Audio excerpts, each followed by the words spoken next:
نبی صلی اللہ علیہ وسلم کا ارشاد ہے کہ تم اس وقت تک مومن نہیں ہو سکتے جب تک آپس میں محبت نہ کرو۔ آپس میں بغض، کینہ، نفرتیں، یہ چیزیں انسان کو جنت سے دور کر دیتی ہے۔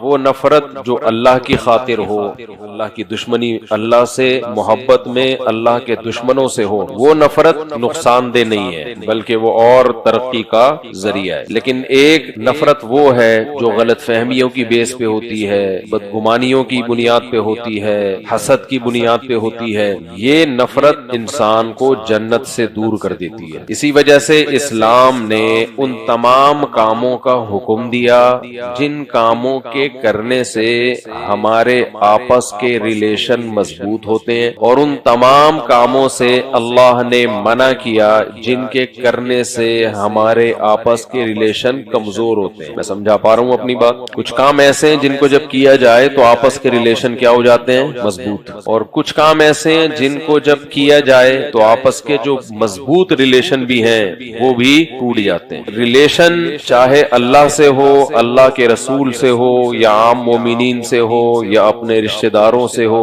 ان سب کے ٹوٹنے کی وجہ بھی ایک ہی ہے اور جڑنے کی وجہ بھی ایک ہی ہے۔ ہمیں دو طرح کے ریلیشن ہیں جن کو مضبوط کرنا ہے، ایک اللہ سے ریلیشن ہمارا اور ایک مخلوق کا آپس میں۔ نبی کا ریلیشن اللہ کا ریلیشن ہی، وہ اللہ کا جتنا مضبوط ہوگا تو نبی سے اتنا خود بخود مضبوط ہوگا۔ اس لیے دو چیزوں کو ذکر کیا جاتا ہے، حقوق اللہ اور حقوق العباد۔ تو اللہ سے ریلیشن مضبوط کرنے کے لیے جو ایلفی استعمال ہوتی ہے وہی ایلفی مخلوق کے ریلیشن کو بھی آپس میں جوڑتی ہے، اور جو کام مخلوق کے ریلیشن کو توڑتے ہیں آپس میں وہی کام اللہ اور مخلوق کے ریلیشن کو بھی توڑتے ہیں۔ کون کون سے کام ہیں جن کے کرنے سے ریلیشن مضبوط ہوتے ہیں اور جن کے کرنے سے ریلیشن ٹوٹتے ہیں؟ میں تھوڑا سا آج ان پر بات کروں گا۔ تو ہم سب پہلے سے نیت کر لیں کہ ان کاموں پہ، ان باتوں پر انشاءاللہ عمل کریں گے۔ اچھا، یہ جو ریلیشن مضبوط کرنے کا حکم دیا جا رہا ہے یہ بھی اللہ کے لیے۔ اگر آپ آپس کے ریلیشن کو مضبوط کرتے ہیں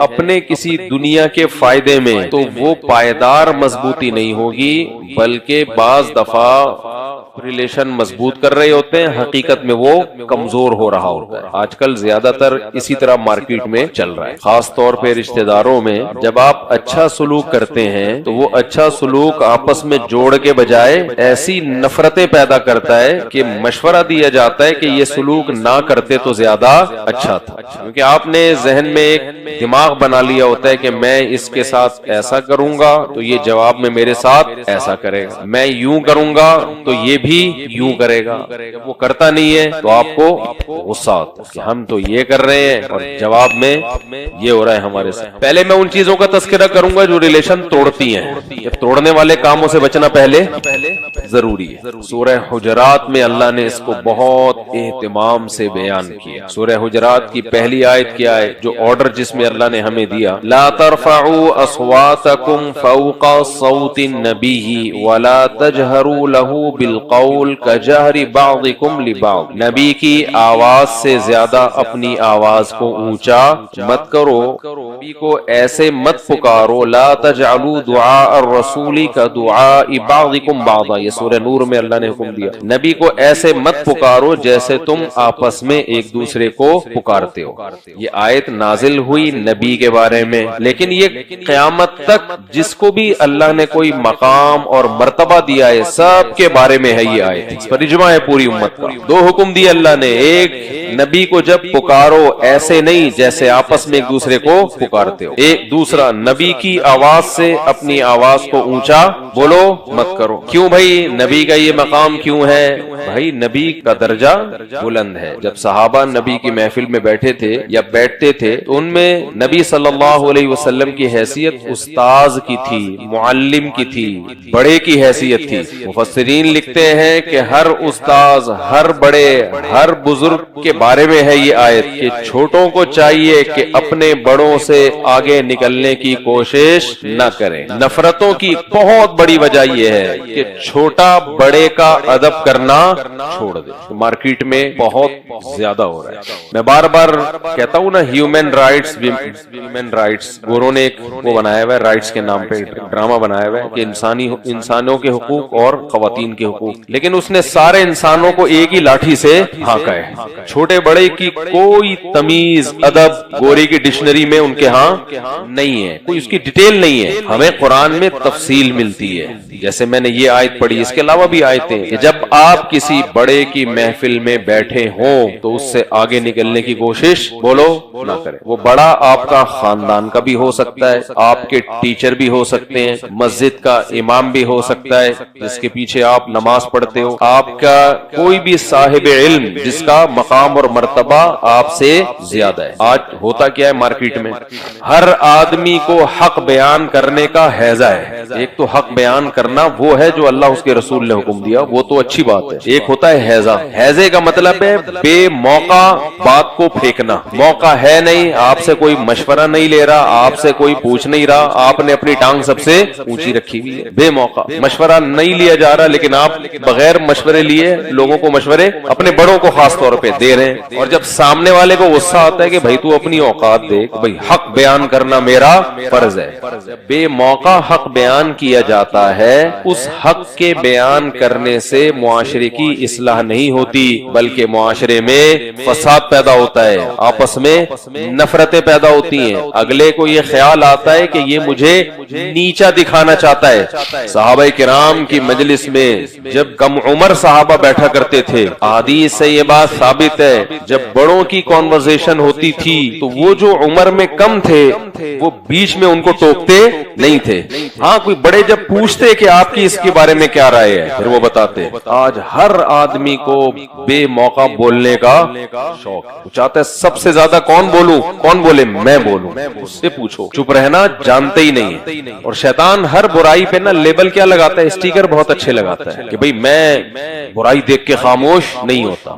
کسی پہ ظلم ہو رہا ہو نا کسی کے اوپر, اس میں بھی پہلا اسٹیپ یہ ہے کہ آپ سب کے سامنے کسی کو رسوا نہ کریں, الگ لے جا کے سمجھائیں. آخری حد اس میں یہ کہ پھر جیسے تیسے ہو ظالم کا ہاتھ روکنے کی کوشش کریں. نارملی جو نہیں علی المنکر ہے اس میں آپ کو اپنے بڑے کو رسپیکٹ دینی پڑے گی. ابراہیم علیہ السلام کے واقعے سے ہمیں یہی سبق ملتا ہے, یا ابتی لما تعبد ما لا يسمع ولا يبصر ولا يغني عنك شيئا. دنیا میں شرک سے بڑا کوئی جرم ہو نہیں سکتا, اور صرف شرک نہیں بلکہ بت بنائے جا رہے ہیں, اس سے بڑا کوئی جرم ہو نہیں سکتا. ابراہیم علیہ السلام کے والد اتنا بڑا جرم کر رہے ہیں کہ اس سے بڑا جرم دنیا میں ہے نہیں, اور بیٹا اللہ کا خلیل اس وقت روئے زمین پر اس سے نیک انسان دنیا میں کوئی نہیں تھا. لیکن نصیحت کے لیے ابراہیم علیہ السلام نے یا اباتی, اے میرے پیارے ابا, پورے کلام میں کیا لفظ استعمال کیا ہے, رسپیکٹ دی ہے اپنے والد کو.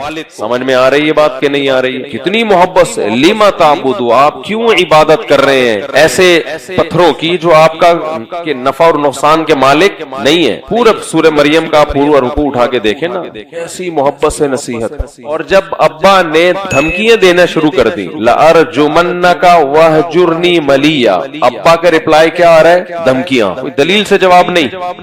ابا کہہ رہے میں پتھروں سے مار کے ہلاک کر دوں گا اے ابراہیم تجھے. پھر بھی ابراہیم علیہ السلام کی پیشانی پر لکیریں بولو نہیں آ رہی, بلکہ جواب میں کیا کہہ رہے ہیں, سلام علیک, آپ پر اللہ کی سلامتی ہو. سأستغفر لک ربی, اسباب کی دنیا میں تو نا امید ہو گیا کہ آپ کی بخشش ہو, لیکن اللہ سے دعا تو کی جا سکتی ہے. میں اپنے رب سے آپ کے لیے دعا مانگوں گا. انہ کان بی حفیہ, مجھ پر تو وہ رحم کرے گا نا, مشرک پر رحم نہیں کرتا, مجھ پر تو کرے گا. تو میری دعا سے اللہ کیا کرے گا, آپ کی بخشش. بعد میں اللہ نے خود ہی پابندی لگا دی کہ مشرک باپ کے لیے آپ کو دعا کرنے کی اجازت نہیں ہے. میرے پاس لوگ آتے ہیں نا, میرے ابا یوں, میرے ابا یوں, تو میں پھر کہتے ہیں کہ میں نے تو سنا دی اپنے باپ کو, کھری کھری سنا دی. سٹائل دیکھو بھائی, کہہ رہے ہیں آپ کو پتا ہے تیرے بھائی کا میٹر جب گھومتا ہے میں تو نہ باپ کو دیکھتا ہوں نہ ماں کو دیکھتا ہوں, یہ سٹائل ہوتا ہے. مفتی صاحب ہمارے جب میٹر گھومتا ہے میں نہیں دیکھتا سامنے میرا باپ ہے یا میرا دادا ہے. ان سے کہتا ہوں گدھا بھی یہی کچھ کرتا ہے. جب وہ چیختا ہے پورا ساؤنڈ اندر لے جا کے اسپیڈ کے ساتھ نکالتا ہے. اس کا بھی ایک فلسفہ ہے. خیر,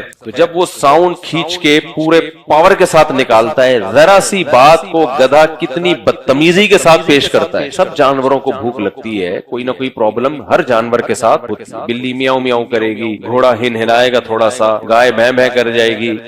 وہی پرابلم جب گدھے کے ساتھ ہوتی ہے تو پوری سوسائٹی کو پرابلم میں ڈال دیتا ہے. اتنی بڑی پرابلم ہوتی نہیں ہے, ایسے چیختا ہے پورے پریشر کے ساتھ. تو وہ دیکھتا ہے کہ سامنے میرا باپ کھڑا ہے, یا میرا ماموں کھڑا ہے, یا میرا چاچا کھڑا ہے بھائی, یا پبلک کے آرام میں خلل واقع ہوگا, لوگ جاگ جائیں گے, ڈر جائیں گے, بچے رو جائیں گے. یہ دیکھتا ہے گدھا.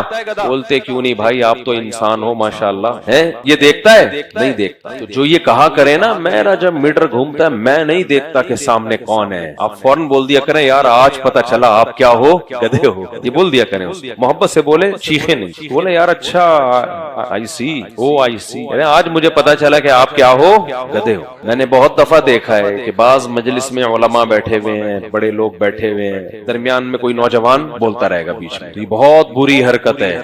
خاندان کے بڑے جب بیٹھے ہوئے ہوں, باپ دادے ماں یہ سارے بڑے ہیں نا, آپ سے جب پوچھا جائے تو اپنی رائے پیش کر دیں, ورنہ کیسے رہیں بھائی. چپ بیٹھنا یہ ٹریننگ کا کام ہے, ورنہ یہ آسان نہیں ہے. اس کی ٹریننگ ہوتی ہے خانقاہوں میں. حضرت مفتی محمد شفیع صاحب, حضرت مفتی تقی عثمانی صاحب کے استاذ, ان کے پاس ایک شخص رہا کرتا تھا, بہت بولتا تھا ہر وقت. ہمارے اکابر کی عادت رہی ہے کہ جو اپنی اصلاح خود نہیں چاہتا تو زبردستی اس کی اصلاح نہیں کرتے, اس میں پھر فائدہ نہیں ہوتا. اس سے وہ جب محفل ہوتی وہ چپڑ چپڑ چپڑ چپڑ بولتا رہتا, پٹر پٹر. حضرت بھی سنتے رہتے, ادھر سے سنتے ادھر سے نکال دیتے. اللہ کی قدرت کے وہ پھر حضرت سے بیعت ہو گیا, حضرت مفتی شفیع صاحب رحمہ اللہ سے اصلاحی تعلق قائم کر لیا. جب بیعت ہوا ہے تو اس کا خیال یہ تھا کہ اب مجھے معمولات بتائیں گے, یہ بتائیں گے, اور مجھے مزید بولنے کی, یہ میں اپنی طرف سے وہ پیش کر رہا ہوں کہ یعنی حالات سے ایسا ہی لگتا ہے نا ایسے لوگوں کی, اب مجھے مزید بولنے کی ترغیب دیں گے کہ تم جب بولتے ہو بہت اچھا بولتے ہو, جتنا بول رہے ہو اسپیڈ بھی بڑھاؤ اور مقدار بھی بڑھا دو, کوانٹٹی بھی کوالٹی بھی بڑھا دو. کوالٹی کا مطلب یعنی اسپیڈ بڑھاؤ. تو جیسے ہی وہ جب بیعت ہوا نا تو کہنے لگا حضرت اب مجھے مرید ہونے کے بعد احکام بتائیں. فرمایا زبان کیا کر لو بند, چپ بولو نہیں, کہیں بھی بیٹھو سنو, بس بولنے کو فوکس, بولو مت کرو, چپ بیٹھو. آج چپ بیٹھنا بہت مشکل ہے. کمنٹس میں لوگ اوٹ پٹانگ, جب تحقیق نہیں ہے مت کمنٹس کرو کسی چیز, کسی کو اچھا کہو نہ کسی کو برا. جب تک تحقیق نہیں ہے کیا ضرورت ہے اپنی رائے دینے کی. بولے بھائی ہمیں معلوم, وہ لال گائے کا آ رہا ہے نا اسرائیل کا, کتنے لوگ مجھ سے پوچھ رہے ہیں لال گائے لال گائے. میں کہ بھائی مجھے تحقیق نہیں ہے, جب نہیں ہے تو میں کیوں ایسے ہی بلا وجہ لال گائے پیلی گائے. ہاں بہت سو کو ہے, میں یہ نہیں کہہ رہا کہ مجھے نہیں ہے تو کسی کو بھی نہیں ہے, بہت سو کو ہوگی تحقیق, وہ رائے دے رہے ہیں, نہ مجھے ان کے صحیح ہونے کا پتا نہ مجھے ان کے غلط ہونے کا. تو ہر ٹاپک میں ٹانگ گھسیڑنا یہ اچھا کام نہیں ہے. اور افسوس کی بات یہ ہم پاکستانیوں میں زیادہ ہی بولتے رہیں گے بلا وجہ, سیاست کا الف بے نہیں پتا اس میں ٹانگ اڑائیں گے. فلاں یہ ہے, وہ یہ کر رہی, اسٹیبلشمنٹ یہ کر رہی ہے, پھر آگے سے حکومت یہ کر رہی ہے, پھر آگے سے وہ فلانا یہ کر رہا ہے. ابے تجھے کیا پتا ہے, تو صبح پراٹھا کھایا تھا, تو نے انڈے دکان سے جا کے خریدے ہیں, تو نے تجھے اپنے وہ کیا, مجھے وہ لطیفہ یاد آتا ہے, پھر کیا کریں. وہی ہے نا, ایک بچہ اسکول نہیں جاتا تھا, ابا نے بولا کہ بیٹا علامہ اقبال کون تھے, ابا پتا نہیں. بیٹا لیاقت علی خان کون تھے, بیٹا کہتا ہے پتا نہیں. ابا کہتا ہے کم بخت اسکول جا تو پتا چلے نا. پھر بچہ کہتا ہے ابا وسیم بھائی کا پتا ہے, کہہ رہے نہیں. غفار کا پتا ہے, کہہ رہے نہیں. ابا گھر میں رہو تو پتا چلے نا, گھر میں رہو تو گھر کی خبریں ہونا. گھر کی خبر نہیں ہوتی, پورے ملک کے ایک ایک چپے کی ہر شخص کو خبر ہے. جن کو ہے خبر ان کا حق بنتا ہے کہ وہ رائے دیں. میجورٹی کو کچھ بھی پتا نہیں ہوتا, پھینکے جا رہے ہیں. فلاں کی اتنی کروڑوں کی جائیدادیں بنا لی, ابے تو نے کدھر دیکھ لیا فلاں نے اتنی جائیدادیں بنا لی. ٹک ٹاک پہ دیکھ رہے ہو تم یار, فیس بک پہ دیکھ کے تبصرے کر رہے ہو. فلاں کی بچی, فلاں گورنمنٹ کا بہت بڑا آفیسر ہے, اس کی بچی بکنی میں گھوم رہی ہے. ایک ایسے ہی کسی آفیسر پہ الزام لگا کہ اس کی بچی بکنی میں سوئمنگ پول میں نہا رہی ہے نا, فیس بک پہ تصویریں چلیں, بہت وائرل ہوئی. ہماری اس سے ملاقات ہوئی, ہم نے کہا یار ایک اسلامی ملک کے آپ ایک شخص ہو اور بچی آپ کی بکنی میں, کہہ رہے خدا کی قسم میری بیٹی کوئی ہے ہی نہیں, مجھے اللہ نے بیٹی دی نہیں. اتنا پروپیگنڈا, اتنا گند ہے. آپ کہہ سکتے ہیں بھائی تو وضاحتی بیان دے دیتا, وہ کہہ رہے کدھر دوں وضاحتی بیان, چلتا ہی نہیں ہے. منفی چیزیں پھیلتی ہیں, وضاحتی بیانات نہیں پھیلتے. تو نفرتیں پیدا کرنے میں ایک بہت بڑا ذریعہ کس بات کا ہے کہ آپ اپنا مقام دیکھے بغیر آپ بات کرنا شروع کر دیں. اس سے بڑے کو یہ احساس ہوتا ہے. اکثر میں نے گھروں میں دو بھائیوں کی جو لڑائیاں دیکھی ہیں, بڑے بھائی کو چھوٹے بھائی سے کوئی چڑ ہو جاتی ہے یقیناً, وہ ہر بات میں چھوٹے کو ذلیل کرنے کی کوشش کر رہا ہوتا ہے. لیکن جب آپ ان کی ہسٹری میں جاؤ گے نا تو پتا چلتا ہے کہ یہ چھوٹا بڑے کو رسپیکٹ نہیں دے رہا, یہ ہر جگہ اپنی ٹانگ اونچی رکھنے کی کوشش کر رہا ہے, جس سے بڑے کے دل میں ایسی نفرت پیدا ہوئی ہے کہ اب وہ جائز ناجائز کا فرق دیکھے بغیر اس کو رسوا کرنے میں لگا رہے. جب بڑا بول رہا ہو چھوٹا اگر خاموش رہے تھوڑی دیر کے لیے, اس سے بڑا فائدہ ہوتا ہے. باپ بول رہا ہو تو اولاد کیا ہو جائے, باپ سمجھا رہا ہوتا ہے, بیٹا بیچ میں وہ اپنی ٹانگ لے آتا ہے بیچ میں. اسی طرح شوہر سمجھا رہا اور بیگم بیچ میں بولنا شروع کر دیں تو کس کی کھوپڑی گھومتی ہے؟ آدمی کی کھوپڑی گھومتی ہے کہ سربراہ میں ہوں اور ٹانگ کون اڑا رہا ہے ہر بات میں. تو بیگم کو چاہیے جب میاں بول رہا ہے یا غصے میں اس وقت چپ کر جائے. بہت جب بالکل معاملہ ٹھیک ہو جائے نا, سیٹ ہو جائے, اس کے بعد بات میں سمجھا دے. ہر بات اس موقع پہ کہنا نقصان دہ ہوتا ہے, لیکن میں نے بتایا نا جب تک یہ زبان کو کنٹرول نہیں کریں گے تو اس وقت تک مسائل حل نہیں ہوں گے. آج جب ہم اصلاح کرنے کے لیے جاتے ہیں تو جو ہمارا طریقہ ہوتا ہے اصلاح کا, اس طریقے میں اصلاح کم اور فساد زیادہ ہو رہا ہوتا ہے. یہ تو ایک ہے, بس ایک اور میں بات بتا کے بس بیان ختم کرتا ہوں. یہ سب چیزیں نفرتیں پیدا کرتی ہیں گھروں میں. تو خلاصہ اس کا یہ نکلا کہ چھوٹے کو چاہیے کہ وہ بڑے کو کیا دے بھائی, رسپیکٹ. اور رسپیکٹ کا ایک طریقہ قرآن نے بیان کیا ہے کہ بڑے کی موجودگی میں چھوٹا نہ بولے. ہم یہ نہیں کہہ رہے ظلم ہونے دیں, اس وقت نہ بولے, بعد میں کسی اور طریقے سے تمیز سے یا کسی بڑے کے ذریعے اس کو سمجھا دے بھائی یہ مناسب نہیں ہے, یہ غلط ہے, یہ صحیح ہے وغیرہ وغیرہ. دوسرا قرآن نے کیا حکم بیان کیا, لا یسخر قوم من قوم عسى ان يكونوا خيرا منهم. کوئی قوم کسی قوم کا مذاق نہ اڑائے. یہ چیز بھی نفرتیں پھیلانے کا بہت بڑا ذریعہ بنتی ہے, آگ لگا دیتی ہے. آپ نے کسی قوم کا نام لے کے لطیفہ سنایا, کسی قوم پہ لطیفہ فٹ کیا, ایسی نفرت پھیلتی ہے. دیکھو صحابہ کے بارے میں قرآن کہتے ہیں الف بین قلوبکم, اللہ نے تمہارے دلوں کو جوڑ دیا. وہ جڑے ہوئے تھے تو کیا ہوا ہے کہ ایک قبیلے نے اپنے قبیلے کا حوالہ ریفرنس دے دیا دوسرے قبیلے کے سامنے, ہم تو فلاں ہیں. دوسرے قبیلے نے کہا کہ ہم فلاں ہیں, اور دونوں قبیلوں میں جنگ چھڑنے والی, دونوں پیغمبر کے پیچھے نماز پڑھتے ہیں, دونوں کی قربانیاں, دونوں نبی صلی اللہ علیہ وسلم کو آخری نبی سمجھتے ہیں, دونوں صحابہ ہیں. لیکن قبیلوں کا نام آنے سے, قوم کے نام آنے سے وہ صحابہ, وہ اصحاب رسول جو جن کے رحماء بینہم ہونے کی گواہی قرآن دے رہا ہے, ان کی تلواریں نکلنے لگی. نبی صلی اللہ علیہ وسلم کو پتا چلا تو آپ نے یہ جنگ بند کروائی اور فرمایا دعھا فانھا منتنا. قوم پرستی, قوم کا نام لے کے دوسری قوم, یہ حدیث کا مفہوم بیان کر رہا ہوں, دوسری قوم کو نیچا دکھانا, ہم تو فلاں ہیں, ہم تو فلاں قوم کے ہیں, یہ کام آپ نے فرمایا یہ بدبودار ہے, یہ زمانے جاہلیت کے دعوے ہیں. اسلام میں ان دعووں کی کوئی گنجائش بولو نہیں ہے. پھر قرآن کی آیتیں نازل ہوئی ہیں, واعتصموا بحبل اللہ جميعا ولا تفرقوا, اللہ کی رسی کو مضبوطی سے تھامو, آپس میں لڑائیاں مت کرو.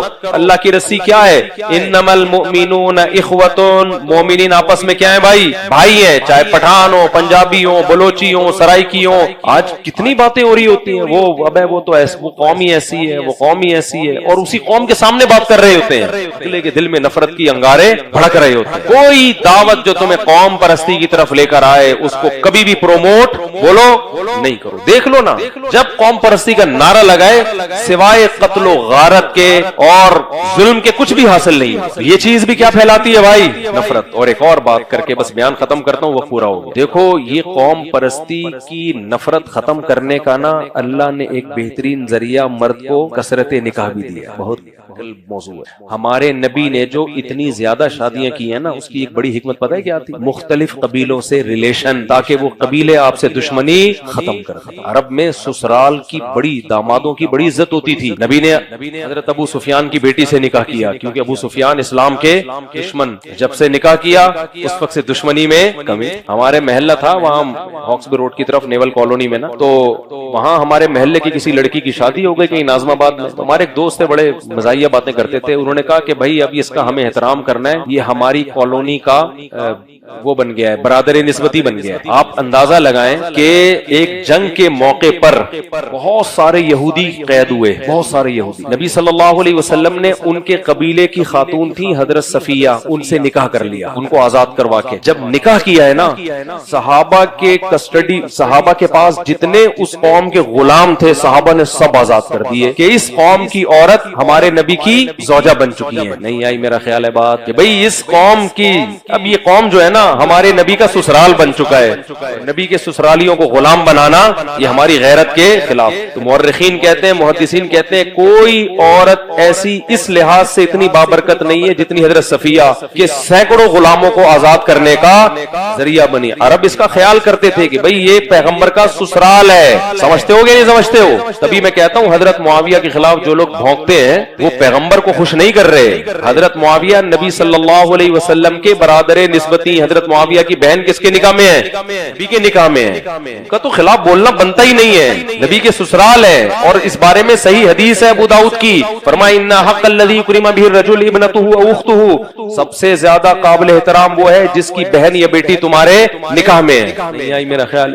مختلف قوموں میں شادیاں کرنے سے بھی قوموں کی نفرتیں بولو ختم۔ اب آپ نے کسی قوم میں شادی کی، آپ نے اس کے مذاق اڑایا، سسرال تھوڑی چھوڑے گا، تیری ایسی کی تیسی ہے بھائی، ہم نے تمہیں بیٹی اس لیے دی ہے، ہم نے تمہیں بہن اس لیے دی ہے کہ تو ہماری قوم کا مذاق اڑاؤ، اس سے انسان کا ظرف بھی بڑھتا ہے۔ تو مختلف قوموں میں شادیوں کا بھی رواج بولو، یہ جو ہم بنا کے بیٹھتے ہیں، پٹھان پٹھان میں ہی شادی کرے گا، مہاجر مہاجر میں ہی شادی کرے گا، سرائکی سرائکی میں ہی شادی کرے گا، پنجابی پنجابی میں ہی شادی کرے گا۔ ارے چھوڑو یار، مسلمان کہاں شادی کرے گا؟ مسلمان کا بچہ ہونا ضروری ہے۔ بس کوئی بھی قوم ہو سب سے پہلے کیا دیکھنا ہے؟ انسان کا بچہ ہے۔ سیدوں میں یہ بڑا مسئلہ آج کل آ گیا ہے، لڑکیوں کو بٹھا بٹھا کے بڈھا کر دیتے ہیں کہ ہم سید ہیں تو سیدوں میں ہی کرنی ہے۔ بھائی وہ سید اگر بے نمازی ہے، وہ بد اخلاق ہے، اس سے بہتر وہ غیر سید ہے جو دیندار ہے۔ میرے پاس کئی کیسز آ چکے ہیں، لڑکیاں 45 سال کی لڑکی ہو گئی، ہم چونکہ سید ہیں ہم غیر سادات میں نہیں کرتے، جرسیوں میں کر دیں گے۔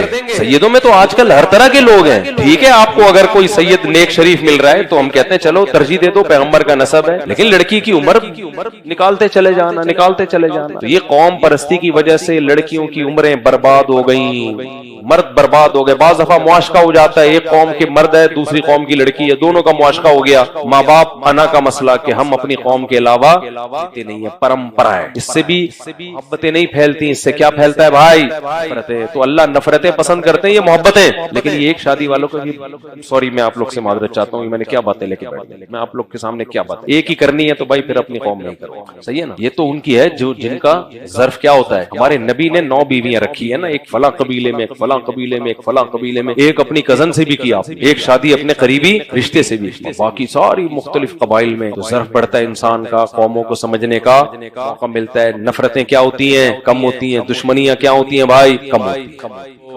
اور بھی اس موضوع پر انشاءاللہ میں اگلے ہفتے بات کروں گا کہ کون کون سی چیزیں ایسی ہیں جو نفرتوں کو پھیلانے کا ذریعہ بنتی ہیں، جو جن کو ہماری سوسائٹی میں جن کو زیادہ ویلیو نہیں دی جاتی۔ جب بھی میں نے یہ سورت شروع کی اس وقت سے ایک مضمون شروع کیا کہ قرآن مجید میں چند مضامین ایسے ہیں، چند باتیں ایسی ہیں جن کو بہت زیادہ بیان کیا گیا ہے، بہت زیادہ اس کو ریپیٹ کیا گیا ہے۔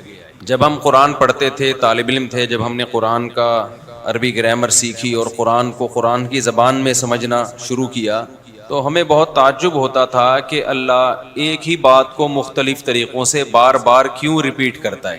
ایک دفعہ اللہ نے بتا دیا اس کائنات کو اللہ نے بنایا ہے، ایک دفعہ بتا دینا کافی ہے۔ اللہ نے بتا دیا کہ وہ جو بنانے والا ہے اکیلا ہے، اس کے ساتھ کوئی شریک نہیں ہے، ایک دفعہ بتا دیا کافی ہے۔ تیسرا مضمون جو اللہ نے بہت زیادہ بیان کیا کہ بھائی تم مرنے کے بعد ختم نہیں ہو جاتے بلکہ دوبارہ زندگی دی جائے گی، حساب و کتاب ہوگا، کافی ہے۔ یہ ایک دفعہ بتا دینا کیا ہے؟ کافی ہے۔ ایک پھر جو لوگ نافرمان ہوں گے ان کے لیے جہنم ہے، اور جو نیک لوگ ہوں گے ان کو جو بدلہ ملے گا وہ جنت کی صورت میں ملے گا۔ ایک دفعہ بیان کر دینا کافی ہے۔ مجھے یاد ہے میرے ایک کلاس فیلو تھے، میں نے ان سے بھی اس کا تذکرہ کیا کہ اللہ تعالیٰ بار بار اسی مضمون کو مختلف طریقوں سے ریپیٹ کرتے ہیں۔ احکام تو قرآن میں بہت تھوڑے ہیں، آرڈرز جو ہے نا کہ یہ کرو یہ نہیں کرو، یہ بہت تھوڑے ہیں، زیادہ زور تو اسی پہ لگایا گیا ہے. تو انہوں نے بھی ایک بات کہی جو اس وقت سمجھ میں نہیں آتی تھی لیکن اب وہ سمجھ میں آتی ہے. انہوں نے تو یہ کہا کہ بھائی یہ قرآن غیر مسلموں کے لیے بھی ہے، ہم تو مسلمان ہیں نا، تو ہمیں یہ لگ رہا ہے کہ یہ بہت زیادہ ہے، کیونکہ ہمارا تو پہلے سے ایمان ہے کہ اس کائنات کو کس نے بنایا؟ اللہ نے. بنانے والا اکیلا ہے، اس کے ساتھ کوئی شریک نہیں ہے. موت کے بعد مر کے ختم نہیں ہوتے بلکہ دوبارہ زندگی ہے، پھر جنت ہے یا جہنم ہے. ہم تو پیدا ہی مسلم سوسائٹی میں ہوئے ہیں، اس لیے ہمیں یہ لگ رہا ہے کہ بار بار اللہ ریپیٹ کر رہے ہیں. لیکن اگر اوور آل انسانیت کو دیکھا جائے تو لوگ کہاں مانتے ہیں اس بات کو؟ کتنے لوگ ہیں دنیا میں جو کہتے ہیں آٹومیٹیکلی بنی ہے، ایوالو ہو کے سب کچھ وجود میں آیا ہے؟ کتنے لوگ ہیں اس دنیا میں جو کہتے ہیں کہ اللہ کے ساتھ شریک ہیں؟ زیادہ تر تو مشرک ہیں دنیا میں. کسی نے عیسیٰ ابن مریم کو شریک کیا، کسی نے بتوں کو شریک کیا. ایک خدا کو ماننے والے تو کم ہیں، پھر جو ایک خدا کو مانتے ہیں ان میں بہت سے ہیں جو آخرت کے منکر ہیں، جو مانتے ہی نہیں کہ آخرت ہوگی، اور بہت سے جو آخرت کو مانتے ہیں، وہ جنت اور جہنم کا کانسیپٹ نہیں ہے ان کا. اس وقت انہوں نے مجھے یہ جواب دیا، میں تھوڑا بہت مطمئن ہو گیا، لیکن مجھے یہ لگا کہ پھر یہ مسلمانوں کے لیے تو یہ ٹاپک گویا کہ بورنگ ہو گئے نا، یعنی پھر اس میں اٹریکشن غیر مسلم کے لیے تو ہو گئی، ہمارے لیے کیا اٹریکشن ہے بھائی؟ میں سمجھا پا رہا ہوں اپنی بات، کیونکہ ہم تو پہلے سے ہی مانتے ہیں، تو ہمارے لیے تو اٹریکشن کی پھر کوئی چیز رہی نہیں. بار بار اللہ اسی موضوع کو مختلف انداز سے، یہ قرآن کی بلاغت ہے کہ انداز ایک نہیں ہے، ہر دفعہ انداز پہلے سے مختلف ہے. تو ہمارے لیے تو بھائی اس میں پھر اٹریکشن نہ ہوئی نا. لیکن اب جب میں دیکھتا ہوں نا تو لگتا ہے بھائی جتنا یہ غیر مسلموں کے لیے ہے نا اتنا ہی ہمارے لیے بھی ہے. مسئلہ یہ ہے کہ ہم یہ مان تو لیتے ہیں کہ ایک اللہ ہے، کائنات خود سے نہیں بنی ہے بلکہ کسی نے بنایا ہے، موت کے بعد زندگی ہے، جنت بھی جہنم بھی، مان تو لیتے ہیں، دل سے ہم بھی نہیں مانتے. عمل سے پتہ چلتا ہے کہ یہ ماننا نہ ماننا کیا ہے، برابر ہے. مانتے تو صحابہ تھے، غزوہ احد میں جنگ ہو رہی تھی، لڑائی تھی اور لوگ شہید ہو رہے تھے. صحابی نے پوچھا میں اگر شہید ہوا تو کہاں جاؤں گا؟ نبی نے فرمایا جنت میں. تو کھجور کھا رہے تھے تو انہوں نے کہا کہ یہ کھجور کھانے کا زمانہ تو بڑا طویل ہے، جنت بالکل سامنے، تو یہ کھجور ختم کر کے میں جنت میں ابھی کیوں نہیں چلے جاؤ بھائی؟ گئے اور شہید ہو گئے. یہ والا ماننا میں اور ہمارے والے ماننے میں کیا ہے؟ ہمیں جنت کا یقین ہے، دل میں نہیں اتری ہوئی. انہیں جنت گردن کٹوا رہی ہے ان سے، اور ہماری جنت ہمیں فجر کی نماز نہیں پڑھوا رہی. کیسے صبح پوستیوں کی طرح مسجد میں حاضری ہوتی ہے نا، ایسے جیسے قبر سے مردے کو اکھاڑا جا رہا ہے. ایسا ہی ہوتا ہے کہ نہیں ہوتا؟ ہر شریعت کے حکم میں گنجائش ہے، کوئی گنجائش ہے. کاروبار میں لوگ اتنا خون پیتے ہیں، او بھائی یہ جو مارکیٹنگ کا ایک نیٹ ورک چل رہا ہے نا، نیٹ ورک مارکیٹنگ کہتے ہیں، بلاک چین بنا دیتے ہیں، یہ خرید و فروخت کا طریقہ ناجائز ہے. کتنے لوگوں نے چھوڑ دیا؟ چھوڑا لوگوں نے، کر رہے ہیں، دے دنا دن پیسہ کما رہے ہیں. سود حرام ہے، اللہ کے خلاف اعلان جنگ ہے یا نہیں ہے؟ تو پھر اسلامی ملک میں سودی بینک چل کیسے رہے ہیں؟ حاجی نمازی ہی تو ہیں جو بینکوں کے مینیجر بنے ہوئے ہیں. کیا خیال ہے بھائی؟ آپ کہتے ہیں گورنمنٹ چلا رہی ہے، گورنمنٹ کیا پہیوں سے چلا رہی ہے؟ کیا بینکوں کے نیچے پہیے لگا کے دھکا دے کے چلا رہی ہے؟ لوگوں سے ہی تو چلا رہی ہے. اور یہ لوگ سارے بینکوں میں وہ ہیں جو 99% لوگ جو کلمہ پڑھتے ہیں، اور اس بینک کے حرام ہونے میں تو کوئی دیوبندی بریلوی اہل حدیث اختلاف بھی نہیں ہے. لوگ کہتے ہیں نا ابے ان مولویوں میں اختلافات ایکچولی اتنے ہیں، اس کی سنیں کہ اس کی سنیں، کس کی سنیں؟ او بھائی سارے مسئلوں میں تھوڑی اختلافات ہیں. ہمارے بڑے بھائی کے ایک دوست تھے، وہ بینک میں بڑی اچھی پوسٹ پر تھے. انہوں نے کہیں سے ادھر سے فتویٰ لیا نا کہ یہ بینک کی جاب کیسی ہے، انہوں نے کہا حرام ہے. یہاں سے فتویٰ آیا بنوری ٹاؤن کا کہ کیا ہے؟ حرام. انہوں نے کہا بھائی مولویوں کو کیا پتا، ادھر ادھر سے فتویٰ لیا، سب نے کہا حرام. انہوں نے کہا بھائی یہ انڈیا کے پاکستان کے مولوی لوگ ہیں، اصل میں تو اسلام عرب سے آیا ہے، عربوں سے جا کے فتویٰ لو. سعودی عرب سے فتویٰ لیا، انہوں نے بھی کہا حرام ہے. خود گئے سعودی عرب، انہوں نے کہا اصل تو جامع ازہر ہے بھائی، اصل کیا ہے؟ جامع ازہر ہے، صدیوں پرانی، وہاں سے فتویٰ لیا، وہاں سے بھی حرام. لیکن ان کے دل میں اللہ کا خوف تھا، انہوں نے چھوڑ دی. انہوں نے کہا یار کوئی بھی گنجائش نہیں دے رہا ہے. بریلویوں سے فتویٰ لیا، انہوں نے بھی حرام. اہل حدیث سے فتویٰ لیا، انہوں نے بھی حرام. تو ایک آدمی نے چھوڑ دی نا، 99% تو نہیں چھوڑتے. ایک طرف اتنی وعیدیں، فَأْذَنُوا بِحَرْبٍ مِّنَ اللَّهِ وَرَسُولِهِ، اگر تم سود لین دین نہیں چھوڑتے، اللہ رسول کا تمہارے خلاف اعلان جنگ، اس سے بڑی کوئی دھمکی ہو سکتی ہے بھائی؟ اعلان جنگ کا مطلب دشمن کا تو سب کچھ حلال ہوتا ہے، لیکن دے دنا دن بینک مینیجر کو آپ سمجھاؤ کہ بھائی یہ حرام ہے، کہہ رہے مجبوری میں کر رہا ہوں. پھر کہتے ہیں حرام مجبوری میں جائز ہو جاتا ہے. مجبوری کیا ہے بھائی؟ مجبوری میں لینڈ کروزر لے کے گھوم رہے ہیں مینیجر صاحب، شدید شدید مجبوری ہے جس کی وجہ سے رکشے اور چنچی میں سفر. اللہ نے واقعی مجبوری میں حرام کو حلال کیا ہے. قرآن میں ہے مجبوری میں حرام کو اللہ کیا کر دیتے ہیں؟ حلال. ما جعل علیکم فی الدین من حرج.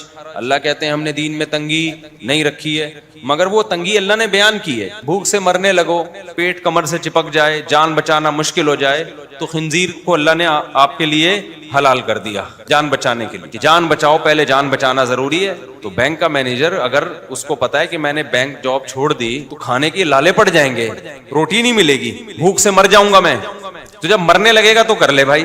تو میں یعنی اس میں اپنے آپ کو بھی شامل کر رہا ہوں، میں کسی پہ ملامت نہیں کر رہا. ہم سب ایسے ہیں، باتیں ہماری بہت بڑی بڑی ہیں، منہ سے ہم سب بولتے ہیں جنت پر ایمان، جہنم پر ایمان، اللہ پر ایمان، لیکن جو ایمان کا تقاضا ہے، جو جنت پہ یقین رکھتا ہے، اس کا عمل ایسا نہیں ہوتا جیسا ہم لوگوں کا عمل ہے. وہ تو صحابہ اس پہ پورے اترتے تھے بس اس معیار پہ. تو اب اندازہ ہوتا ہے کہ بھائی صرف ایمان لے آنا کافی نہیں ہے، بلکہ ایمان کا بنانا ضروری ہے، اس کا دل کے اندر اتر جانا ضروری ہے کہ کائنات بنی نہیں ہے، بنایا ہے کسی نے.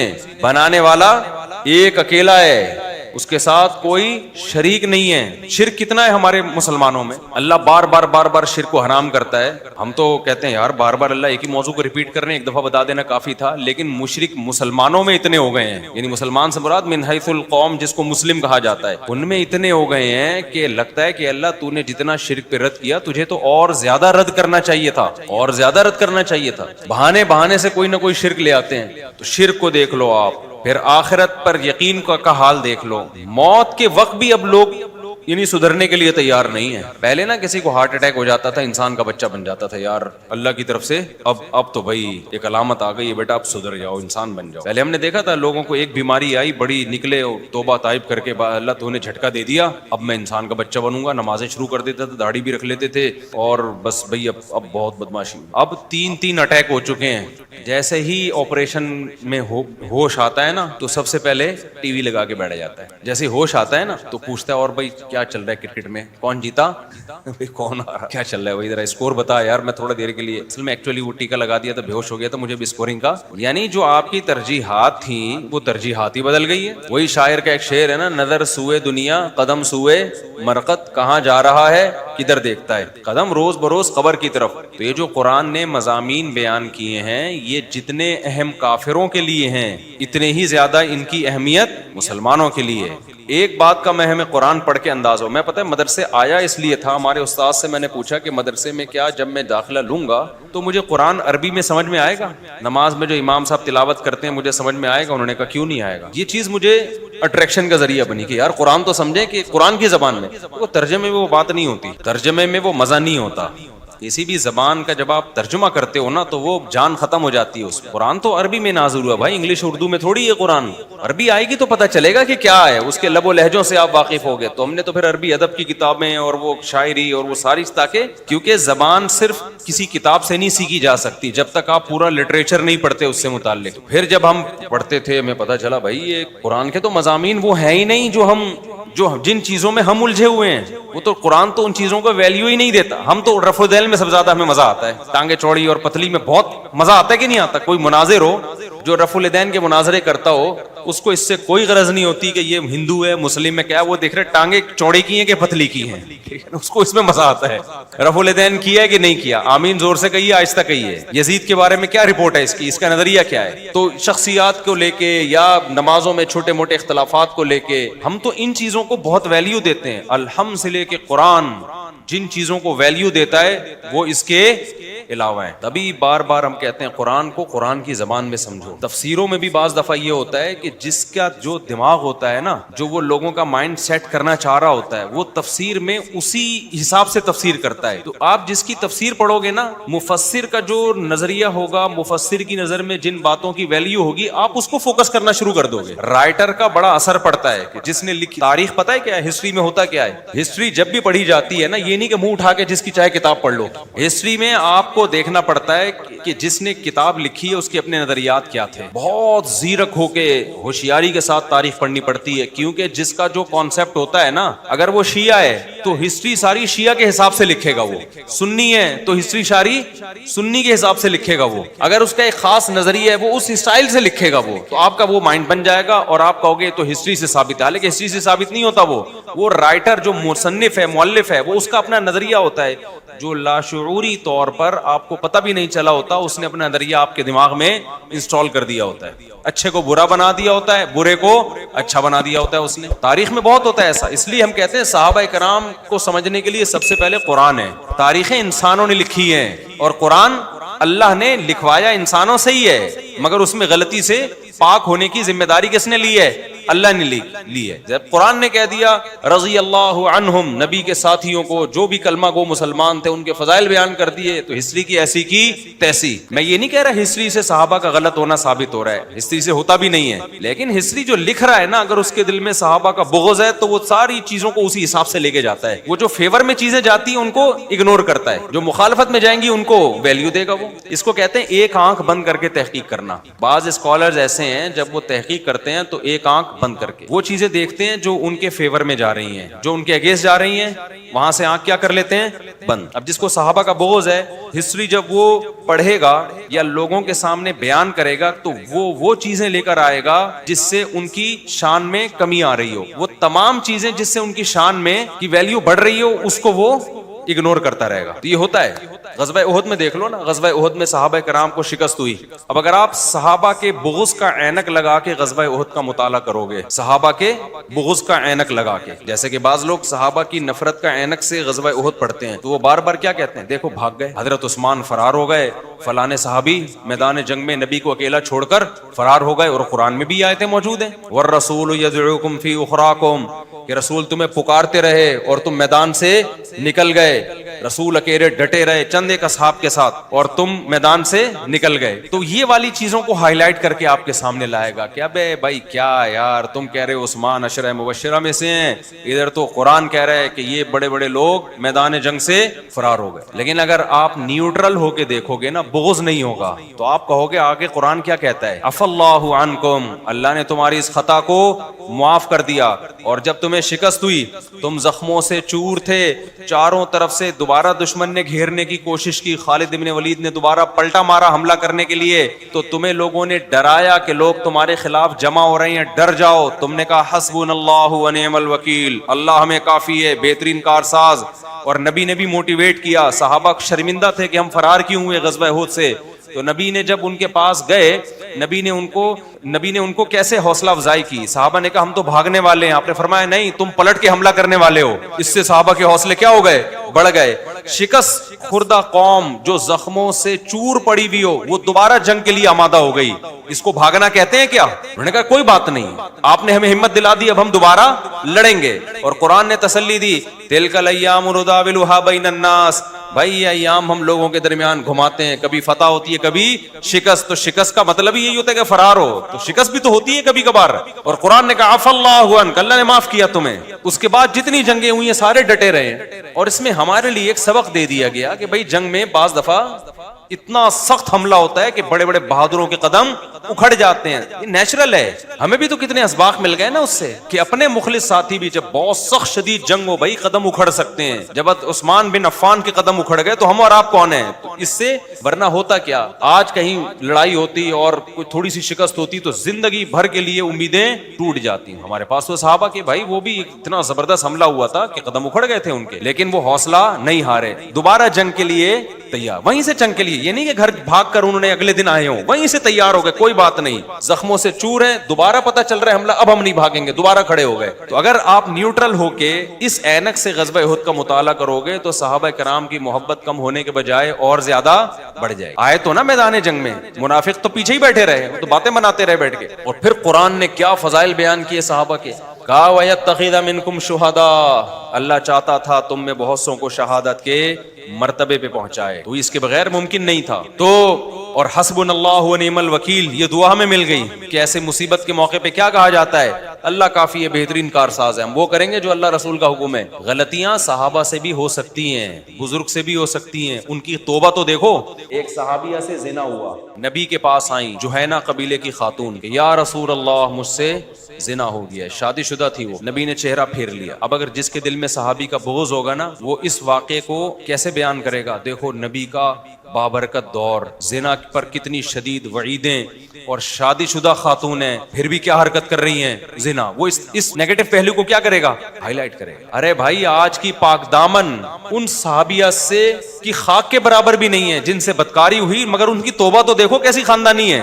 گناہ تو کسی سے بھی ہو سکتا ہے بھائی، اس کے دل میں خوف کتنا ہے ان صحابیہ کے دل میں۔ نبی کے پاس آئیں یا رسول اللہ مجھ سے زنا ہو گیا ہے، ظاہر ہے توبہ کی ہے لیکن ان کو چین نہیں آ رہا کہ آخرت میں سزا ملے گی، کوئی دیکھنے والا نہیں ہے، کوئی گواہ نہیں ہے، پی جاتی۔ نبی کے پاس آئیں یا رسول اللہ مجھ سے زنا ہو گیا، آپ نے فرمایا منہ پھیر لیا۔ دوبارہ آئیں پھر آپ نے منہ پھیر لیا، تیسری دفعہ دوبارہ حاضر ہوئی پھر آپ نے منہ پھیر لیا۔ کتنا بہترین موقع تھا نا جانے کا کہ بھائی نبی تو جب میرا تو جو فرض تھا میں نے ادا کر لیا ہے، جب نبی تو اہمیت ہی نہیں دے رہے میری بات کو، تو بس میں تو اللہ سے کہہ دوں گی۔ دل میں غم کتنا ہے کہ بھائی ایک دفعہ سزا مل جائے تاکہ بالکل آخرت میں کیا ہو معاملہ نیٹ کے لیے، خوف ہے آخرت کا۔ پھر چوتھی دفعہ آئی ہیں تو نبی نے فرمایا کہ تمہارے پیٹ میں تو بچہ ہے، تمہیں اگر ہلاک کریں گے پتھروں سے ماریں گے تو بچہ بھی ضائع ہوگا۔ یہ نہیں کہا کہ ہم ماریں گے ضرور تمہیں، ایک ہیلا اختیار کیا۔ وہ صحابی آ گئیں، بچہ پیدا ہو گیا تو بچہ لے کے آئی، یا رسول اللہ یہ دودھ پیتا بچہ پیدا ہو گیا، اب آپ میرے ساتھ مجھے سزا دیں۔ نبی نے فرمایا اس بچے کو تمہاری ضرورت ہے، ابھی تمہیں رجم کیا تو نقصان کس کا ہے؟ بچے کا، یہ کہاں سے دودھ پیے گا، اس کو کون پالے گا؟ وہ دوبارہ گئیں، بچہ جب 7 سال کا ہو گیا نا انگلی پکڑ کے چلنا شروع ہو گیا۔ پھر بچے کو لے کر آئیں، روٹی ہاتھ میں تھی اس کی کہ اب یہ روٹی خود کھا لیتا ہے۔ سمجھتے ہو کہ نہیں سمجھتے؟ پھر نبی نے حکم دیا ان کو رجم کیا جائے، تو صحابہ کرام نے پتھر مارے اور ان کو رجم کیا۔ نبی صلی اللہ علیہ وسلم نے نماز جنازہ کا اعلان کیا، نماز جنازہ پڑھانے لگے۔ حضرت عمر نے فرمایا یا رسول اللہ ایک عورت بدکار تھی اور آپ اس کا جنازہ پڑھا رہے ہیں، بدکاری کے جرم میں قتل کیا گیا اور آپ اس کا جنازہ پڑھا رہے ہیں۔ تو نبی صلی اللہ علیہ وسلم نے کیا فرمایا؟ لقد تابت توبۃ لو قسمت بین 70 من اہل المدینہ لوسعتهم۔ اے عمر اس نے ایسی توبہ کی ہے، ایسی توبہ کہ مدینہ کے 70 کبیرہ گناہوں کے مرتکب میں 70 گناہگاروں میں یہ توبہ ڈیوائیڈ کی جائے نا تو سب کی مغفرت ہو جائے، اتنی بڑی توبہ کی ہے اس نے۔ اب جو نیگیٹو سوچے گا وہ اس زنا کو دیکھتا رہے گا۔ ابے یار نبی کے دور میں ہو کے نبی کی زیارت کی، اتنا پاکیزہ ماحول اور شادی شدہ بھی ہیں، جس کے سوچ میں گند بھرا ہوا ہوگا وہ یہی کرے گا نا۔ کیا خیال ہے بھائی؟ سوچتا رہے گا، نبی کی وضاحت کے بعد بھی وہ یہی سوچتا رہے گا، جو بغض صحابہ ہوگا جس کے دل میں۔ لیکن جو نیوٹرل ہوگا نا، جن کی اوپر کھوپڑی صحیح سوچتی ہے، کہتے ہیں بھائی ہم زنا نہیں کرتے لیکن خدا کی قسم ہم ان کے برابر نہ کر کے بھی نہیں پہنچ سکتے جو ان کا معیار تھا۔ اللہ نہ کرے ہم سے ہو جائے تو ہم ایسی توبہ کر سکتے ہیں کیا؟ تصور سے ٹانگیں انسان کی کانپ جائیں اور رونگٹے کھڑے ہو جائیں۔ یہ منظر آپ نے دیکھا نہیں ہے رجم کا، دیکھ لو تو آدمی بے ہوش ہو جائے۔ یار کیسے پتھر سے اپنے آپ کو انسان ہلاک کرواتا ہے۔ ایک تو ہوتا ہے گردن اڑا دینا آسان ہے، آج کل وہ بھی کوئی نہیں کرتا، اور اپنے آپ کو پتھروں سے مار کے ایسی توبہ کون کرتا ہے؟ ماعز رضی اللہ تعالیٰ عنہ صحابی رسول، ان سے بھی یہی ہوا۔ ہوتا یہ تھا کہ بعض لوگوں کو زمانے جاہلیت میں ایک لت پڑ گئی تھی، عادت، جس گناہ کی عادت پڑ جاتی وہ فوراً نہیں چھوٹتا۔ اسلام لے آئے، توبہ کر لی، لیکن گناہ وہ پھر ہو گیا ان سے۔ شہوت کا غلبہ ہوا حضرت ماعز رضی اللہ تعالیٰ عنہ سے، خواہش کا غلبہ ہوا۔ شیطان جب انسان پہ سوار ہوتا ہے تو وہ بالکل اپنے اختیار سے بعض دفعہ باہر ہو جاتا ہے۔ ان سے زنا ہو گیا، وہ بھی شادی شدہ تھے، وہ بھی نبی کے پاس آئے، یا رسول اللہ مجھ سے زنا ہو گیا، اللہ کا حکم جاری کریں۔ آپ نے وہاں بھی منہ موڑ لیا، آپ نہیں چاہتے تھے کہ یہ آئیں، بس مقصد ہے توبہ کریں اللہ سے، بس کیوں آ رہے ہیں میرے پاس؟ اللہ نے پردہ ڈال دیا، گناہ پہ پردہ ڈالیں، توبہ کریں، لیکن ان کے دل میں خوف کہ یار یہ دنیا کچھ بھی نہیں ہے، اصل کیا ہے آخر۔ پھر دوبارہ آئے، پھر تیسری دفعہ آئے، پھر چوتھی دفعہ آئے، پھر نبی نے حکم دیا ان کو رجم کیا جائے۔ تو صحابہ ان کو ایک پتھریلی جگہ پہ لے کر گئے، جو حدیث کے الفاظ ہے جب ان کو پتھر مارنا شروع کیے تو وہ زخموں کی تاب اور درد کی شدت کو برداشت نہیں کر سکے اور بھاگ گئے۔ ہوتا ہے نا جب ظاہر ایک انسان کے اختیار سے باہر ہے پتھر کھانا، تو وہ بھاگے ہیں، تو وہ صحابہ کرام ان کے پیچھے اور بالآخر ان کو گھیر کے رجم کر دیا ان کو۔ تو نبی صلی اللہ علیہ وسلم کو جب اطلاع ملی کہ وہ بھاگ گئے تھے تو آپ نے فرمایا ہلا ترکتموہ، اگر وہ بھاگ گئے تھے تو تمہیں ان کو چھوڑ دینا چاہیے، پھر نہیں گھیرنا چاہیے۔ اسی سے علماء نے مسئلہ استنباط کیا ہے کہ جو گواہوں کے ذریعے سزا ثابت ہو نا، اس میں تو بھاگنے نہیں دیا جائے گا، لیکن ایک آدمی نے خود اقرار کیا ہے تو اس کے بھاگنے کو یہ سمجھا جائے گا جیسے اس نے اس اقرار سے رجوع کر لیا ہے۔ سمجھ میں آ رہی ہے بات؟ تاکہ حد کو کیا کیا جائے، ساقط۔ شریعت میں حد کوئی پسندیدہ چیز نہیں ہے، حدیث میں آتا ہے ادرؤوا الحدود ما استطعتم، جتنی استطاعت ہے حد کو ساقط کیا جائے گا، ذرا سا بھی شبہ ہوگا حد ساقط ہو جائے گی۔ تو کیونکہ گواہ سے تھوڑی ثابت ہے، یہ تو خود انہوں نے کہا ہے، تو نبی نے فرمایا کہ جب خود فرار ہو گئے تو چھوڑ دیتے ہیں ان کو۔ لیکن ان صحابی کا حوصلہ دیکھو یار، کتنا بڑا حوصلہ ہے یا نہیں ہے کہ اپنے آپ کو پتھر کھانے کے لیے پیش کر دیا انہوں نے۔ تو جس کے دل میں صحابہ کرام کا بغض ہے، صحابہ کرام کا بغض ہے، اس کو تو ہر چیز الٹی نظر آئے گی۔ حضرت معاویہ بھی برے لگیں گے اس کو۔ جس کو بغض نہیں ہے وہ کہے گا بھائی سیدنا معاویہ اور سیدنا علی کا سیاسی اختلاف تھا، حضرت معاویہ حضرت علی کے خلاف بغاوت پہ نہیں آئے تھے۔ بغاوت یہ ہوتی ہے کہ عوام ریاست پہ حملہ کرے، باغی لوگ ریاست پہ حملہ کریں۔ حملے میں پہل سیدنا علی نے کی تھی، حضرت معاویہ نے تھوڑی کی تھی، انہوں نے تو اپنا دفاع کیا ہے، اور ان کا مطالبہ بذات خود تو جائز تھا کہ سیدنا عثمان کے قاتلوں کا حساب لو، بھائی ہم ان کے خاندان کے لوگ ہیں۔ فقط جعلنا لولیہ سلطانا، اللہ کہتے ہیں ہم نے جو ولی ہے مقتول کے اس کو قدرت دی ہے، وہ قصاص لے سکتا ہے، تو ہمیں اللہ نے یہ رائٹ دیا ہے، تو حکومت پہ دباؤ ڈالنے کے لیے بذات خود یہ جائز مطالبہ ہے، اس میں نہ حکومت کی کرسی مقصد ہے نہ لالچ مقصد ہے۔ دوسری طرف سیدنا علی کا مطالبہ یہ تھا بھائی میرے پاس طاقت نہیں ہے قاتلوں کو قصاص لینے کی، اور اگر میں نے آپ کو ایسے ہی چھوڑ دیا تو امت دو ٹکڑوں میں بٹ سکتی ہے، تو آپ کو تلوار کی زور سے ہم بیعت پر مجبور کریں گے۔ ایک سیاسی اختلاف ہے، اس میں کسی کا مقصد برا نہیں ہے۔ ہم سمجھتے ہیں کہ حضرت علی برحق تھے، لیکن سیدنا معاویہ ان کی غلطی اجتہادی غلطی تھی، سوچ کی غلطی تھی، رائے کی غلطی تھی، وہ غلطی نہیں تھی جس سے انسان فاسق و فاجر ہو جاتا ہے۔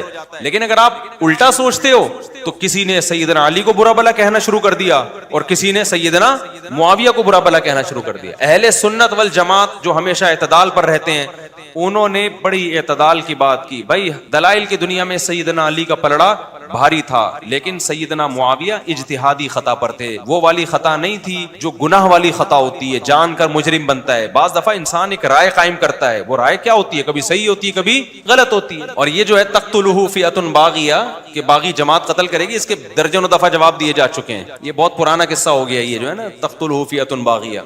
باغی کا مطلب کیا ہے؟ باغی کے مطلب میں 20 مطلب نکلتے ہیں۔ پھر کیا ان کو حضرت معاویہ کی جماعت نے قتل کیا تھا، یہ خوارج نے قتل کیا تھا جو واقعی میں باغی تھے؟ حضرت لوگ فوراً حدیث پیش کر دیتے ہیں نا کہ حضرت عمار بن یاسر کو تو حدیث میں آتا ہے باغی جماعت قتل کرے گی، باغی جماعت قتل کرے گی نا، تو اس کے تو پتہ چلتا ہے حضرت معاویہ باغی تھے۔ تو پہلی بات یہ کہ ان کو حضرت معاویہ کے لوگوں نے قتل کیا یا ان کی فوج میں جو خوارج تھے انہوں نے قتل کیا؟ اس کا بھی تو پورا امکان ہے کہ خوارج نے قتل کیا ہو۔ خوارج واقعی باغی تھے، حضرت علی کے باغی تھے، وہ تو تلوار اٹھاتے تھے حضرت علی کے خلاف۔ تو دوسرا حضرت معاویہ، اس پہ پھر میں جاؤں گا تو وہ ٹاپک ہی چینج ہو جائے گا نا۔ ہر بات کا اہل سنت نے جواب دیا ہے، کوئی سنے تو، کوئی سننا ہی نہیں چاہتا۔ سیدنا معاویہ کا بغض اس کے دل میں بیٹھ گیا ہے، اس کے آگے بات کرنا ایسا ہے جیسے بھینس کے آگے بین بجانا۔ اور ایک بات پہ تو یہ بالکل ہی چپ ہو جاتے ہیں کہ اگر واقعی سیدنا معاویہ حضرت علی کے باغی تھے، سیدنا معاویہ اور یہ بغاوت جان بوجھ کر ان کو پتا تھا میں باغی ہوں پھر بھی لڑ رہے تھے، وہ ان کو پتا تھا میں ناجائز کر رہا ہوں، کرسی کا معاذ اللہ کی لالچ ہے مجھے، پھر بھی کر رہے تھے وہ، تو کیا وہ عادل ہو سکتے ہیں؟ بولو، عدل والے ہو سکتے ہیں کیا؟ پھر فاسق نہیں کہلائیں گے وہ؟ اور تمام محدثین کا اتفاق ہے کہ فاسق کی حدیث قابل قبول نہیں۔ جو کھلے عام فسق کے مرتکب ہوتے ہیں نا، عقیدے کی خرابی کو محدثین نے برداشت کیا ہے، فسق کو محدثین نے برداشت نہیں کیا۔ آپ کو پتا ہے بخاری مسلم کے راویوں میں بدعتی راوی موجود ہیں، بدعتی راوی موجود ہیں، کیونکہ وہ نظریے کی خرابی تھی، عمل کی نہیں، کس کی؟ نظریے کی۔ لیکن جو عملی خرابی ہے نا اس کی روایت کو محدثین نے صحیح قرار نہیں دیا۔ نظریے کی خرابی تو کانسیپٹ کلیئر نہ ہونے سے ہو جاتی ہے نا، انہوں نے کہا اس کا سچ اور جھوٹ سے کوئی تعلق تھوڑی ہے، نظریہ ہی بندے کا ٹھیک نہیں، جیسے ایک غیر مسلم ہے، نظریہ ٹھیک نہیں ہے نا اس کا، لیکن عین ممکن ہے کہ وہ کیریکٹر کا ٹھیک ہو، سچ بولتا ہو، ہے یا نہیں؟ اگرچہ حدیث میں غیر مسلم کی روایت نہیں لی گئی ہے، اس میں معیار اور اونچا رکھا گیا ہے، لیکن ایک جنرلی میں ایک بات کر رہا ہوں کہ ایک آدمی کے کانسیپٹ ٹھیک نہیں ہوتے مگر وہ کیریکٹر کا صحیح ہوتا ہے، جھوٹ نہیں بولتا، تو ایسے محدثین نے حدیث کے راویوں میں ایسے راویوں کو لیا جو بدعتی تھے لیکن ان کے کیریکٹر پہ انگلی نہیں اٹھی، دو نمبر نہیں تھے وہ، ایسی حدیثیں ہیں، اور بخاری میں بھی ہیں، مسلم میں بھی ہیں، لیکن ایسی کوئی حدیث محدثین نے نہیں لی، اس کو صحیح نہیں قرار دیا، لی تو ہے مگر پھر صحیح قرار نہیں دیا، جس کے راوی کیریکٹر لیس ہوں، سمجھ رہے ہو؟ تو اب مجھے ایک بات بتاؤ، حضرت معاویہ اگر معاذ اللہ حضرت علی کے خلاف کرسی کی لالچ میں سب کچھ کر رہے تھے. نبی کی حدیثوں کو بھی جیسے لوگ الزام لگاتے ہیں پس پش ڈال دیا تھا, تو پھر وہ کریکٹر والے ہوئے یا کریکٹر لیس ہوئے معاذ اللہ. کیونکہ داماد رسول کے خلاف لڑنا اور اتنی بڑی قوم کو لے کے لڑوانا, اس سے بڑا جرم کیا ہو سکتا ہے؟ تو پھر امام بخاری کے لیے حضرت معاویہ سے حدیث لینا جائز ہوگا؟ تو کیوں لیا امام بخاری نے حضرت معاویہ کی حدیثوں کو نقل کیوں کیا ہے؟ یہ الزام کس پہ لگتا ہے؟ سیدنا حضرت امام بخاری پہ لگتا ہے کہ نہیں لگتا؟ امام مسلم نے کیوں لی حضرت معاویہ سے؟ امام نسائی نے کیوں لی؟ صحاح ستہ کے مؤلفین نے, تمام محدثین حضرت معاویہ کی حدیث کو کوئی بھی ریجیکٹ نہیں کرتا کہ کیونکہ سیدنا معاویہ آ رہے ہیں تو معاذ اللہ یہ چونکہ فاسق تھے لہذا ان کی حدیث ضعیف ہے, ہم نہیں لیتے. کسی محدث نے بھی ایسا نہیں کیا. تو آپ کبھی علماء دیوبند کو برا کہتے ہو, کبھی بریلویوں کو, کبھی اہل حدیثوں کو کہ یہ ماموں کے پیچھے پڑے رہتے ہیں معاویہ معاذ اللہ.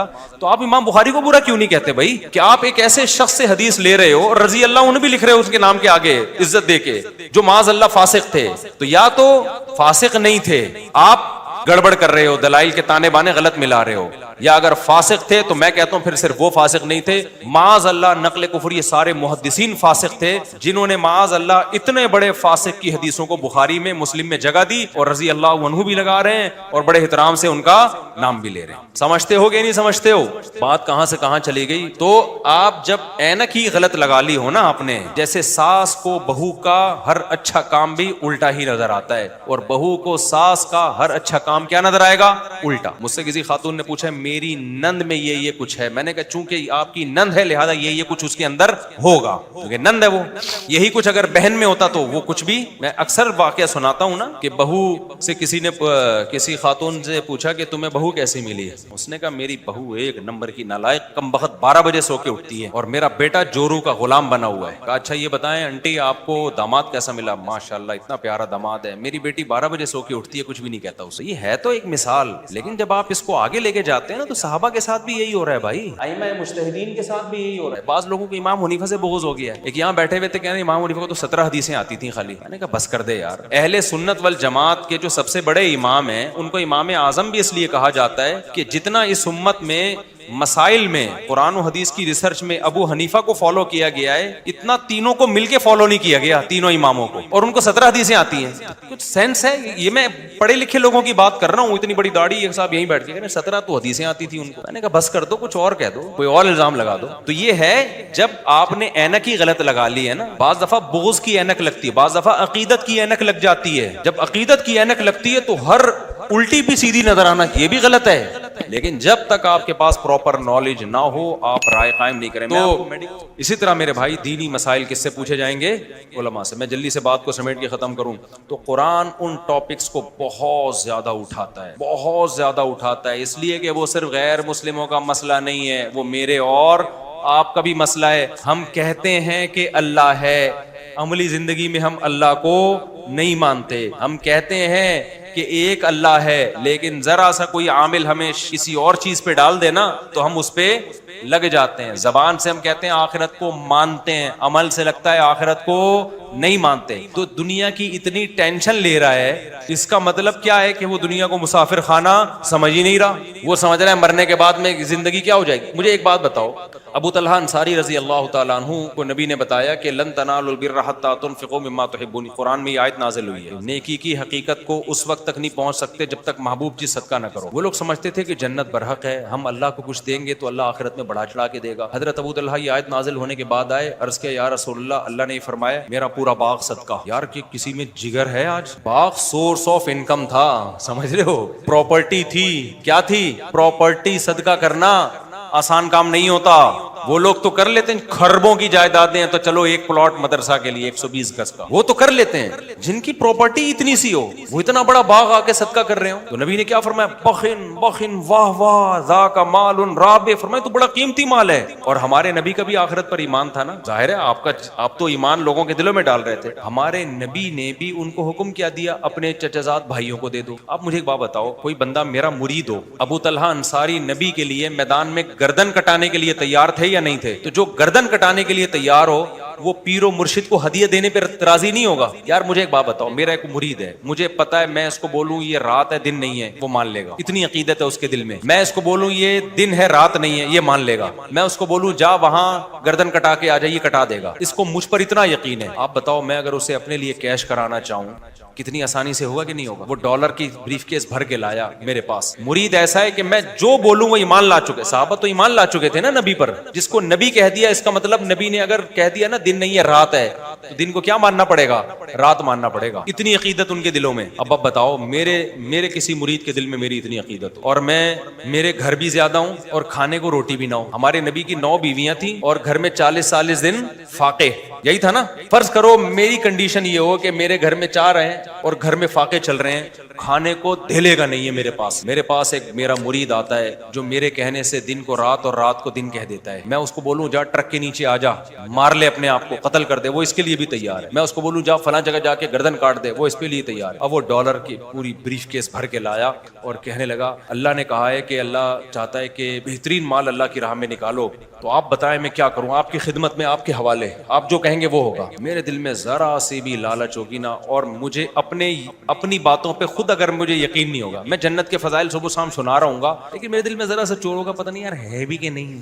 یار میں ان کو بتا تو رہا ہوں کہ جنت بہت زبردست چیز ہے, ایسا نہ ہو کہ ذرا سا بھی چور ہوگا نا میرے دل میں, میں کہوں گا یار پیسے کمانے کا اس سے بہتر آپشن مجھے اب دوبارہ نہیں. میں کہوں گا بھائی مجھے دے دو, کیونکہ شیخ و مرشد کو پیسے دینے سے اللہ بہت خوش ہوتا ہے. جبکہ شیخ و مرشد کے گھر میں فاقے چل رہے ہوں, اور شیخ و مرشد جو ہے جس نے تمہیں ہدایت دی ہو اس پہ خرچ کرنے کا جو ثواب ہے نا, او ہو کہیں بھی نہیں. اور مجھے یقین ہے پوری بریف کیس پکڑا کے چلا جائے گا, پوچھے گا بھی نہیں. لیکن اگر ایسے موقع پہ میں اسے کہہ رہا ہوں, میرے دل میں آتا ہے کہ یار جتنا اس کے لیے جنت میں جانا ضروری ہے اتنا ہی میرے لیے بھی. مجھے اللہ نے اس کا رہبر بنا کے بھیجا ہے, اور قرآن بار بار رشتہ داری جوڑنے کا حکم دیتا ہے, تو آج بہترین موقع ہے کہ اس کو میں رشتہ داری جوڑنا سکھا دوں. تو میں کہوں گا اپنے چچزاد بھائیوں کو دے دو جا کے, تاکہ تمہیں پتہ چلے اسلام میں رشتوں کی کتنی ویلیو ہے. خدا کی قسم محمد صلی اللہ علیہ وسلم نے جو 23 سال میں انقلاب دنیا میں لے کر آئے ہیں نا, یہ سیرت تھی نبی کی, جس کو دیکھ کے صحابہ کرام نے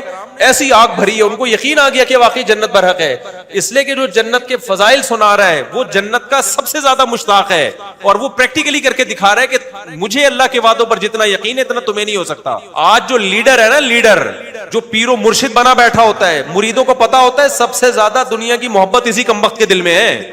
ہمارے ٹکڑوں پہ تو چل رہا ہے یہ سارا, تبھی ہر بیان میں مرید پیر پہ خرچ کرنے کے فضائل آ رہے ہوتے ہیں. بعض پیر ایسے ہیں, بعض تو ایسے پیر ہے, میں نے کسی مرید کو بھیج دیا ان بزرگ سے جا کے بیعت ہو جاؤ, وہ 2 نمبر پیر. مجھے کیا پتا تھا, میں سمجھتا بھائی ماشاءاللہ بڑے نیک. وہ کہتے ہیں یار یہ تو اپنے پہ خرچ کرنے کے فضائل سنا رہے ہوتے ہیں. بندہ میرے گھر میں بھیجتے ہیں کہ یار کو پیسے نہیں بھیجے تم نے, پیر صاحب کو ہدیہ دیا کرو, اس کا بہت کیا ملتا ہے, ثواب ملتا ہے. میں نے کہا عجیب و غریب قسم کا پیر آیا یار, کیا ظرف تھا سید الانبیاء کا بھائی, اتنا بہترین موقع ہے, پورا باغ لے کر آیا. آپ کہتے تھے نا مجھے دے دو, فرمایا اپنے چچازاد بھائیوں کو دے دو. یہ چیزیں صحابہ اپنی, خدا کی قسم یہ ہے ہماری پیغمبر کی سیرت کا اصل پہلو, یہ اصل پہلو ہے, یہ ہے آپ کی نبوت کے اصل دلائل, آپ کی بے داغ سیرت, یہ ہے بے داغ سیرت. لیڈر جب خود قربانیاں دیتا ہے نا تو پھر قوم بھی قربانیاں دینے کے لیے تیار ہوتی ہے. قوم دیکھ لیتی ہے کہ لیڈر جب اپنا مسئلہ ہوتا ہے تو مسئلے ہی چینج ہو جاتے ہیں, دوسرے کا مسئلہ ہو تو الگ ہی حساب کتاب ہوتا ہے. تو پھر کون کو, آج کل کے لیڈروں میں یہی تو ہے, آج کل کے جو ہمارے جو جس قسم کے ڈیزائن والے لیڈر چل رہے ہیں ان میں کیا ہے, قربانی نہیں ہے بھائی, قربانی نہیں ہے. تو کیسا نبی صلی اللہ علیہ وسلم کا آخرت پر ایمان. غزوہ احد میں جب صحابہ کے قدم اکھڑے ہیں, کیسا حملہ ہوا ہوگا نا کہ صحابہ کے قدم اکھڑ گئے, لیڈر کے قدم نہیں اکھڑے, اور آپ کے دانتوں پہ پتھر آ کے لگ رہے ہیں, دانت مبارک آپ کے ٹوٹ گئے. صحابہ یہ دیکھ رہے تھے کہ بھائی جو یہ جنت کی باتیں کر رہے ہیں نا, اگر ان کا مقصد دنیا ہوتا, معاذ اللہ جھوٹ بولا ہوتا انہوں نے, تو آج یہ میدان میں اکیلے نہ ڈٹتے. کیونکہ دنیا کے لیے سب کچھ کر رہے ہیں نا, تو پھر دنیا ہی جب جا رہی ہے بھائی, قتل ہی ہو رہے ہیں, تو پھر کیا فائدہ. اور یہی حکمت تھی ہمارے نبی صلی اللہ علیہ وسلم نے غربت کو اختیار کیا. اگر آپ دولت کو اختیار کر لیتے وہ بھی جائز تھا, سلیمان علیہ السلام کے پاس دولت نہیں تھی کیا, ہمارے نبی نے غربت کو اس لیے اختیار کیا کہ آپ آخری نبی ہیں. آخری نبی نے اپنی طرف اعتراضات کی جو انگلیاں تھی نا, جو آپ کی طرف اٹھ سکتی تھی, ان تمام اٹھنے والی انگلیوں کا راستہ بند کر دیا. ایسی سیرت کے کوئی اعتراض کر ہی نہ سکے آپ کے اوپر کسی بھی طرح سے, ورنہ آپ دولت بھی تو رکھ سکتے تھے, اللہ نے اختیار دیا تھا آپ کو, جائز بھی تھا. صحابہ کرام نے دولت نہیں رکھی, دولت بری چیز ہوتی تو ہمارے نبی صحابہ کو رکھنے دیتے, خود نہیں رکھی, فرمایا فاقوں میں ہی رہوں گا میں, تاکہ کوئی انگلی نہ اٹھا سکے کہ یہ سارا معاذ اللہ آپ نے سیٹ اپ بنایا تھا دنیا کمانے کے لیے. نہ بھائی, ہمارے نبی کی سیرت سے پتہ چلتا ہے اس میں دنیا کی محبت کا کوئی دخل نہیں ہے۔ ایک اور میں مثال دے کے، ابھی اذان کا ٹائم ہو رہا ہے، میں جلدی سے مثال دے دوں۔ آپ مجھے بتاؤ، میں اگر کہیں پڑا ہوا ہوں غربت میں، میرے مریدین آئیں اور دیکھیں کہ استاد جی کو تو ہم سمجھتے تھے لینڈ کروزر میں گھوم رہے ہیں، میں سمجھتے تھے ریوو میں گھوم رہے ہیں، اور یہ آج استاد جی کے گھر میں آئے تو نہ بیٹھنے کے لیے صوفہ، نہ چارپائی، کھجور کی چٹائی پہ استاد محترم بنیان پہن کے لیٹے ہوئے ہیں، اور استاد جی کے جسم پہ اتنے نشانات، پیر و مرشد کے جسم پہ۔ تو میرا کوئی مرید آئے اور کہے ہائے استاد جی آپ کی یہ حالت، تو میں کیا کہوں گا؟ بہترین موقع ملا ہے، مرید بھی کروڑ پتی ہو، میں کہوں گا یار میرا اس سال ہی ہوگا، کیا کریں یار، بس اصل میں بس اسی میں خوش ہیں، اللہ نے دیا ہوا ہے، کیا کہ لوگوں کے سامنے بات تو نہیں پھیلائیں گے نا، مانگنے کا پھر یہ اسٹائل ہوگا نا کہ یار اب آپ دیکھو، اب میں کیا، میں بھیک مانگوں، بس ہے جو ہے مجبور ہے، تو وہ لے گڈی نکال کے دے گا، اچھا مجھے تو پتہ چل گیا، یہ رکھیں آپ، یہی ہوگا نا۔ ہمارے نبی کے ساتھ ایسا نہیں ہوا۔ حضرت عمر نے جب نبی کو دیکھا کہ گھر میں تو کچھ بھی نہیں ہے، تو ہمارے نبی کہہ سکتے تھے کہ عمر میں لوگوں کو اپنی حالت کیا بتاؤں بھائی، کچھ بھی نہیں ہے، مجبوری میں اب گزارا کر رہے ہیں، میں لوگوں کو منع کرتا ہوں بھیک نہ مانگو، لوگوں کے سے ہاتھ نہ پھیلاؤ، اللہ سے مانگو، تو میں اب کیا، میں بھی تو اب اللہ سے مانگوں گا۔ تو حضرت عمر جاتے ابو بکر عثمان کو لے کے آتے، بھائی اب تعاون کریں۔ نبی نے کیا فرمایا؟ فرمایا عمر میں تو تجھے بڑا عقل مند سمجھتا تھا، ہے بھائی تو میری اس حالت پہ ترس کھا رہا ہے، کیا تجھے پتہ نہیں ہے دنیا مسافر خانہ ہے؟ یعنی اب تک میری تربیت سے اتنا بھی تو متاثر نہیں ہوئے ہیں بھائی، ایک بات کب سے سمجھا رہا ہوں، مسافر خانہ ہے، مر کے یہاں سے جانا ہے، تو عمر تجھ میں تو مجھے پہ ترس کیوں آ رہا ہے؟ آخرت ہے بھائی ہمارے لیے، اگر یہ سوچ کے ترس کھاتا ہے کہ کتنی آزمائشیں نبی پر آئیں گی، سمجھ میں آتا ہے بھائی، اس پہ کہ میرے پاس پیسہ نہیں ہے، اس پہ تم مجھ پہ ترس کھا رہے ہو، عمر تجھ سے یہ توقع نہیں تھی۔ یہ اس کی علامت ہے کہ بھائی جو پیغام لے کر آئے ہیں نا اس پہ قائم ہے۔